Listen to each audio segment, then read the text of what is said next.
বাংলার চিরচেনা এই মেঠো পথ, যা কখনো সোনার ফসলে ভরে থাকে, আজ তাই যেন কৃষকের মরণ ফাঁদ।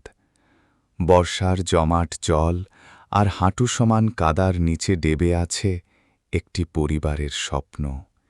চাকা ঘুরছে না, মহিষ দুটির নাসারন্ধ্র ফুলে উঠেছে তীব্র যন্ত্রণায়।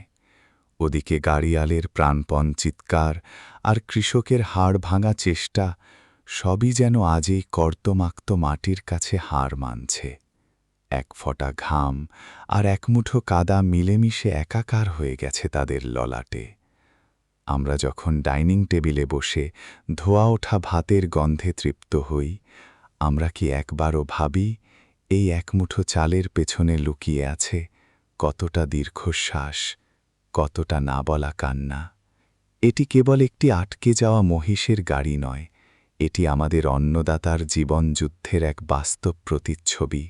বছরের প্রতিটি দিন রোদে পুড়ে বৃষ্টিতে ভিজে যে ফসল তারা ফলায়, আজ তা ঘরে তোলাটাই হয়ে দাঁড়িয়েছে এক হিমালয় সম চ্যালেঞ্জ। তবুও বাংলার কৃষক হার মানতে শেখেনি। এই পিচ্ছিল পথ আর অসহারত্বের কাদা ঠেলে তারা একদিন ঠিকই লক্ষ্যে পৌঁছাবে, কারণ তাদের এই সংগ্রামের নামই জীবন। তাদের এই কষ্টের ফসলই আমাদের বেঁচে থাকার রসদ।